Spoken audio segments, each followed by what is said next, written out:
जी अस्सलाम वालेकुम नाज़रीन, एक शाम हमारे साथ की एक नई एपिसोड में हम आपको वेलकम करते हैं। मेरा नाम है ज़ैन अली राजा और मेरे साथ मौजूद हैं उमैर भट्टी। उम्मीद करते हैं आप सब खैरियत से होंगे, हम भी खैरियत से हैं। नाज़रीन, जैसा कि आप जानते हैं, कोरोना वायरस की वजह से जहां पर हुकूमत ने बाज़ारों की बंदिश की, वहां पर ही उन्होंने स्कूल्स प्राइवेट हों या सरकारी उनकी भी बंदिश का फ़ैसला किया। ये फ़ैसला उन्होंने मार्च में किया, जिस टाइम बच्चों के इम्तहानात जारी थे, बोर्ड्स के इम्तहानात भी हो रहे थे और कुछ स्कूलों में अपने इम्तहानात भी जारी थे। इस हवाले से हुकूमत ने मुख्तलिफ फ़ैसले किए। पहले उन्होंने स्कूलों को मई तक बंद किया, उसके बाद नया नोटिफिकेशन है वो 15 जुलाई और उसके बाद सितंबर तक सुनने में आ रहा है कि स्कूल्स को बंद किया जा रहा है, जिससे आप सब जानते हैं कि बच्चों की पढ़ाई का बहुत नुकसान हो रहा है।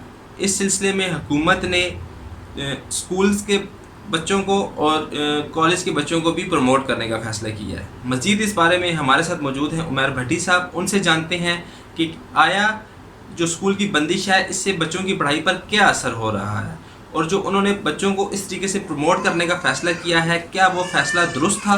जी भट्टी साहब, हमारे नाज़रीन को बताइए। जी बहुत शुक्रिया ज़ैन साहब, आपने मुझे बात करने का मौका दिया।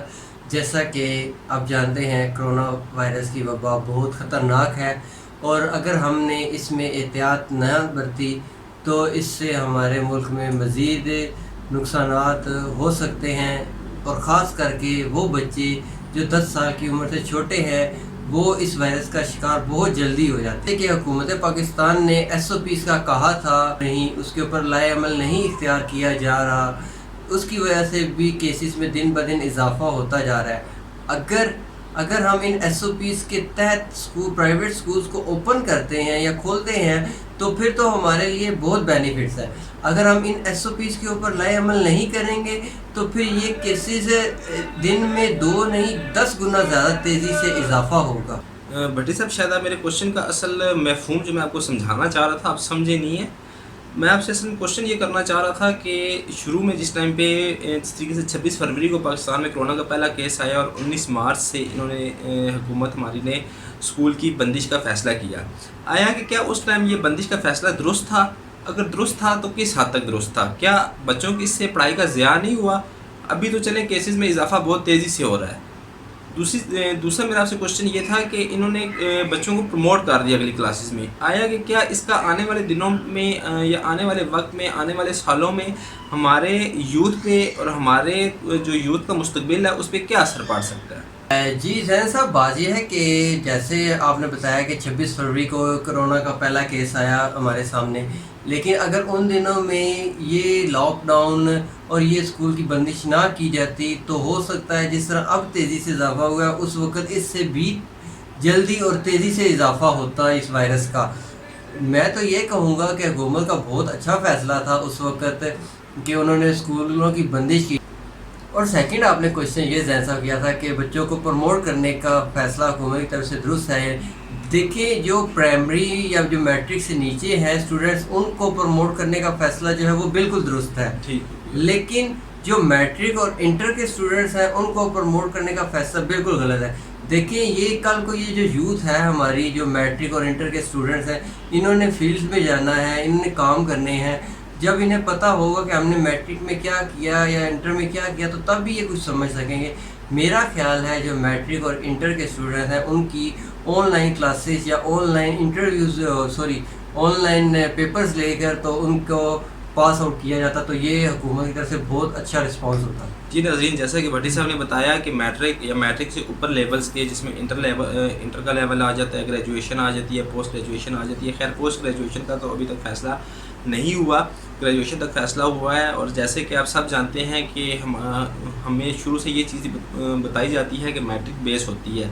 अगर एक बच्चे की बेस ही ठीक नहीं है, अगर आप गवर्नमेंट ने बच्चों को इसी तरीके से पास ही करना है तो वो शायद हमारे आने वाले मुस्तकबिल पर इस चीज़ का गहरा असर हो सकता है। और जहाँ तक भट्टी साहब ने बात अभी खुद की कि ऑनलाइन क्लासेस ली जानी चाहिए थी, तो हम भट्टी साहब से ये पूछते हैं नाज़रीन कि आया कि एक बच्चा जिस टाइम पे स्कूल में जाके क्लासेस लेता है और एक ऑनलाइन क्लासेस होती हैं, अक्सर स्कूल तो ले रहे हैं ऑनलाइन क्लासेस, अक्सर स्कूल्स ऑनलाइन क्लासेस नहीं ले रहे, तो क्या इसका भी हमारी बच्चों की पढ़ाई के ऊपर असर पड़ेगा? اور جو اسکول آن لائن کلاسز نہیں لے رہے ان کو ایسا کیا طریقہ کار اختیار کرنا چاہیے کہ وہ آن لائن کلاسز والی سائٹ پہ جا سکے تاکہ بچوں کا جو کورس ہے اس کو کوشش کر کے کور اپ کیا جا سکے، اور آن لائن ایگزامس کا ایسا کیا طریقہ کار اختیار کیا جا سکتا ہے؟ جی آن لائن پیپرز یا ایجوکیشن کے حوالے سے میں آپ کو یہ بتاتا چلوں کہ بہت سارے پرائیویٹ اسکولز ایسے ہیں جو آن لائن کلاسز لے رہے ہیں، ایون کہ سب اسکولز کو چاہیے کہ وہ آن لائن کلاسز لے، جس سے بچوں کی تعلیم کا ضیاع بھی نہیں ہوگا اور وہ جو چیز ان کے کورس ہے وہ کور اپ بھی ہوتا رہے گا۔ اور سیکنڈلی یہ کہ جو ایگزامس کے حوالے سے ہیں وہ بھی آن لائن ہونے چاہیے، میں تو اس چیز کی فیور کروں گا آن لائن ہونے چاہیے۔ دیکھیں آن لائن ایگزامس کی آپ بات کر رہے ہیں، ایکچولی مجھے ایک چیز آپ دیکھیں نا، جو ایگزامس ہوتے ہیں وہ اصل میں بچے کا نالج چیک کرنے کا ایک طریقہ کار ہوتا ہے۔ جس ٹائم پہ اگر آپ آن لائن ایگزامس لیتے ہیں تو اس میں آپ کو تو نہیں پتا کہ بچہ ایگزام کس طریقے سے دے رہا ہے، اگر بچے نے وہی دیکھ کے پیپر دینے ہیں تو اس سے تو شاید بہتر یہی حکومت کا یہ فیصلہ ہی مان جائے گا کہ بچوں کو پروموٹ کر دیا جائے۔ کیا رائے ہے آپ؟ نہیں، اس میں بالکل یہ چیز نہیں ہونی چاہیے کہ حکومت پروموٹ کرے۔ دیکھیں اگر آن لائن ہم پیپرز دیتے ہیں تو ہمارے پاس پورا ایک سیٹ اپ بنا ہوتا ہے جو ہمیں اسکول کی طرف سے پرووائڈ کیا جاتا ہے، جس کے اوپر ہم چیک کر کے اس کو ایز اے آن پوائنٹ پہ ہم کلک کرتے ہیں، ٹھیک ہوگا، اور اس کا ایک ٹائم لیمٹ ہوتی ہے جس کے اندر ہم نے وہ اپنا پیپرز کمپلیٹ کرنا ہوتا ہے۔ اگر جیسے ہم ریٹن دینے جاتے ہیں پیپر، اس کا بھی ایک ٹائم لیمٹ ہوتی ہے کہ 3 آورس کا ایک پیپر ہے اور اس کو اسی ٹائم لیمٹ میں ہم نے کمپلیٹ کرنا ہے۔ آن لائن کا بھی یہی سسٹم ہے کہ آن لائن میں بھی جو پیپرز ہو رہے ہیں یا جو وائوے ہو رہے ہیں وہ بھی 3 سے 3.5 گھنٹے کے اندر ہم نے پیپرز کو کمپلیٹ کرنا ہی کرنا ہے۔ میرے خیال میں تو آن لائن کلاسز اور آن لائن پیپرز جو ہیں وہ بیسٹ ہیں۔ دیکھیں آپ نے کہا جس طرح آن لائن ایگزامس جو ہیں وہ بیسٹ ہیں، لیکن ابھی پچھلے دنوں سندھ گورنمنٹ میں، کیونکہ سندھ میں یہ چیز کافی زیادہ چل رہی ہے کہ میٹرک کے پیپروں میں چیٹنگ بہت زیادہ عام ہے، تو کیا آن لائن ایگزامس میں یہ چیٹنگ والا سلسلہ ہوگا؟ کیونکہ رک تو سکتا نہیں ہے، آپ کو ہمارے نسل کا پتہ ہے کہ وہ اس چیز سے پیچھے ہٹنے والوں میں سے نہیں ہے۔ جی جیسا کہ آپ نے بتایا کہ آن لائن میں بھی چیٹنگ وغیرہ ہوتی ہے، بالکل اس بات سے میں آپ کی ایگری کرتا ہوں کہ آن لائن کلاسز میں بھی یا آن لائن پیپرز میں بھی چیٹنگ ہوتی ہے، لیکن کالجز اور یونیورسٹی والوں کو ایک ایسا لائے عمل اختیار کرنا چاہیے کہ اسٹوڈنٹس کو یونیورسٹی اور کالجز بلوا کے ان سے کم از کم 6 فٹ کا فاصلہ رکھ کے اور SOPs کے تحت ان سے پیپر لینے چاہیے۔ جی ناظرین، جیسا کہ بھٹی صاحب نے کہا کہ آن لائن ایگزام میں بہت سی اقسام کی پرابلمس درپیش آ سکتی ہیں، تو اس کے لیے بہتر طریقہ یہی ہے کہ یونیورسٹیز اور کالجز کو ایک SOPs بنانی چاہیے، 6 فٹ کا فاصلہ رکھا جائے، بچوں کے درمیان ایک مخصوص قسم کا فاصلہ رکھ کے ان کو مختلف شفٹوں میں ان سے پیپر لے لیے جائے تاکہ یہ جو مسئلہ ہے اس کے اوپر کور اپ کیا جا سکے۔ تو ناظرین، ہم بھٹی صاحب کے پاس دوبارہ چلتے ہیں۔ جی بھٹی صاحب، ہمیں بتائیں کہ حکومت نے ابھی پچھلے دنوں ایک فیصلہ جاری کیا ہے کہ والدین کو 20% ڈسکاؤنٹ دیا جائے، کیا آن لائن کلاسز میں 20% ڈسکاؤنٹ انف ہوگا؟ کیونکہ اس میں تو کافی اسکولوں کے اخراجات کم ہو جاتے ہیں، تو 20% ڈسکاؤنٹ کافی ہے یا اس کو مزید بڑھانا چاہیے؟ اور اکثر اسکول تو یہ ڈسکاؤنٹ بھی نہیں دے رہے۔ جی میرے خیال سے جو یہ 20% ہے یہ ناکافی ہے، کیونکہ لاک ڈاؤن کی وجہ سے بہت سارے لوگ بے روزگار ہوئے ہیں اور بہت سارے ایسے لوگ بھی ہیں جن کے پاس ابھی سرمایہ نہیں ہے، جو سرمایہ تھا وہ انہوں نے 1-2 ماہ کے اندر استعمال کر لیا، اس کو خرچ کر لیا، اور اب وہ اپنے بچوں کو پڑھانا بھی چاہ رہے ہیں، لیکن شارٹ آف انکم ہونے کی وجہ سے وہ نہیں پڑھا پا رہے۔ تو میرے خیال میں جو 20% ہے وہ ناکافی ہے۔ بہت سارے ایسے سکولز ہیں جو 20% ڈسکاؤنٹ بھی نہیں دے رہے، وہ فل فی بھی لے رہے ہیں اور وہ اپنے ٹیچرز کے ساتھ اسٹرکٹلی سے کہہ رہے ہیں کہ وہ ڈیلی بیسس پہ سکولز میں آئیں، کچھ ٹائم سپینڈ کریں تاکہ ان کے ساتھ کمیونیکیشن رکھا جا سکے۔ تو بھٹی صاحب، ہمارے ناظرین کو بتائیں کہ گورنمنٹ ایسا کیا لائے عمل مرتب کرے کہ جس سے یہ جو اسکول ڈسکاؤنٹ نہیں دے رہے یا ٹیچرز کو بلا رہے ہیں اس کے کو اوور کم کیا جا سکے، اس کے اوپر قابو پایا جا سکے؟